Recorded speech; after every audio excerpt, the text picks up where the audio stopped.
Politics is a very dirty game. Manweta, the Speaker of the National Assembly, is currently a man under siege. Let me give you the shocking details in this particular analysis here. But before we begin, ladies and gentlemen, if you are listening to me and you haven't subscribed, please just take only 1 second and subscribe to this channel for you to receive the latest political updates and the best political analysis. My name is Jason, and of course, you are listening to Jason Vibes Radio political channel. I want us to begin from here. Number one, the US Embassy is demanding, remember this is the US Embassy, is demanding Wetangula's urgent resignation in a statement describing Wetangula as the only referee who wears his team's uniform while officiating a game. It is not possible. Meaning, there is no way that Wetangula can be the Speaker of the National Assembly while at the same time to be the party leader of Ford Kenya. That is not possible. It is unconstitutional. Let me read for you this particular statement here as it is. It says, let me show you. The US Embassy has criticized Speaker Moses Wetangula, calling him the only referee who wears his team's uniform while officiating a game. Wetangula is currently barred by the US Embassy from visiting several countries, even as African speakers gathered in Abu Dhabi. That is the reason as to why Wetangula did not attend that function conducted by all the speakers across Africa in Abu Dhabi.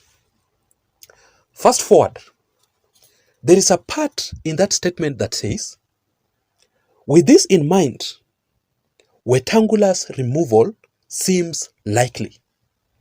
Meanwhile, President William Samoei Arap Ruto and Raila Odinga have taken the health ministry from Wetangula and handed it to Aden Duale. The ODM party that belongs to Raila Odinga is also demanding the Speaker's position in the broad-based government. Is Moses Wetangula going to survive this? Wetangula has a problem with the US Embassy. Wetangula has been barred by the US Embassy from visiting several countries. Also, Wetangula has a problem, which is political, with Raila Odinga and William Ruto at the same time. That is number one. Number two, according to the Nation e-paper, it recently posted a very interesting article. Let me show you. The headline says, Wetangula urges the court to dismiss resignation contempt case over majority party disputes. It proceeds to say that the Speaker of the National Assembly, Moses Wetangula, wants the court to dismiss an application filed by the activists demanding his resignation and also imprisonment for defying the court ruling that Azimio la Umoja One Kenya coalition is the majority party in parliament. The High Court was very clear in its ruling that Azimio la Umoja One Kenya Alliance is the majority party in the National Assembly. But Wetangula defied the court ruling, simply because Wetangula believes that he is above the law and that he enjoys the parliamentary immunity. There is nothing you can do to him. That is what Wetangula believes. So, Wetangula is being forced to resign. Wetangula anaenda nyumbani. Even President William Ruto is not going to save Wetangula this time round because of only one reason. You might be wondering. William Ruto is not going to save Wetangula because Wetangula refused to dissolve his Ford Kenya political party and join William Ruto's UDA party. Just like what Mudavadi did. Mudavadi dissolved his Amani National Congress, ANC political party, to join UDA. Currently, Mudavadi is in UDA. Wetangula refused. That was the beginning of the political fallout between President William Ruto and Moses Wetangula. As a matter of fact, on March 28th, members of the National Assembly from the Western region, to be specific, went to State House for a meeting with William Ruto. And in that particular meeting, let me just show you the photos of that meeting. In that meeting, these members of the National Assembly from the Western region were begging William Ruto to save Wetangula, not to be removed. And according to the reports, is that President William Ruto refused. But according to the Star e-paper, it posted that the members of the National Assembly from the Western region were protesting in State House against Wetangula's removal. Let me show you the headline. You can see it for yourself. So Ruto refused to save Wetangula. Let me tell you something here. The only person who can save Wetangula from removal currently, it is none other than Raila Odinga and the ODM party. Because Raila Odinga is demanding that position in the broad-based government. So he can agree, Wetangula can agree with Raila. Please, allow me to serve as the speaker until 2027 elections. But unfortunately, Wetangula cannot do that because Wetangula is in a political fallout with Raila Odinga. They cannot agree at all because remember that Raila Odinga was the one who removed Wetangula as the Speaker of the Senate during the NASA coalition. Do you still remember? For those who follow politics very well.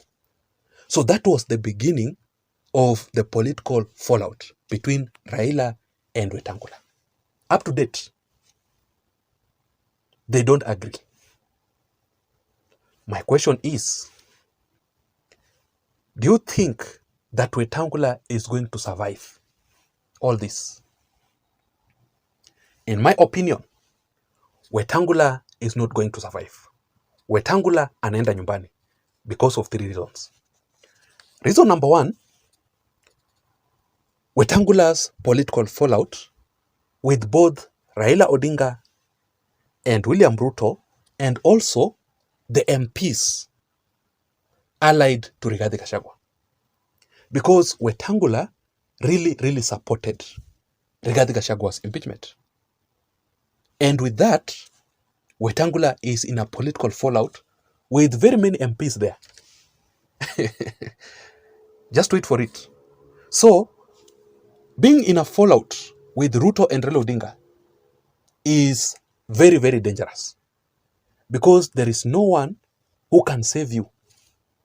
Ruto and Raila Odinga are masters of politics. If they want you out, especially Raila Odinga, if Raila Odinga wants you out, prepare yourself. Because Raila will do everything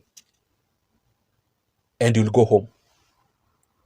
So, Wetangula is not going to survive because of that. Number two, Wetangula is going home because Raila Odinga is demanding the speaker's position in the broad-based government with William Ruto.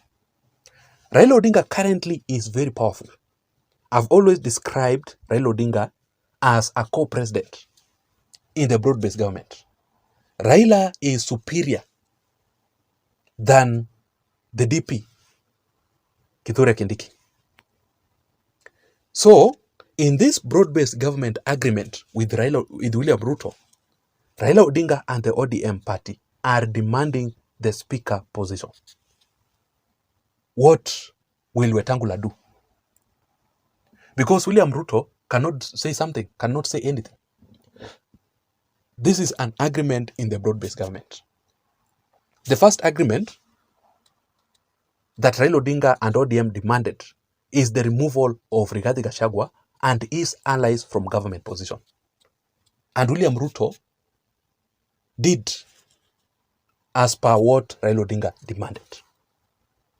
William Ruto immediately removed Rigathi Gachagua's allies from government position and replaced them with Raila Odinga's allies from the ODM party. You see what happened? So, Raila Odinga is coming for that position. ODM ally is going to take over that particular position. So, Wetangula hana bahati. That is the second reason. The third and the final reason why Wetangula is not going to survive. Even the courts are not going to save Wetangula from all these issues because Wetangula is in a fallout with the courts for defying the court ruling, the court order. The court order was very clear to Wetangula that Azimio is the majority. But Wetangula is insisting, no, he's defying the court order. He believes that he enjoys the parliamentary immunity and nothing is going to be done. You see what is going on? What advice can you give to Wetangula? My advice to Wetangula is this. Start packing.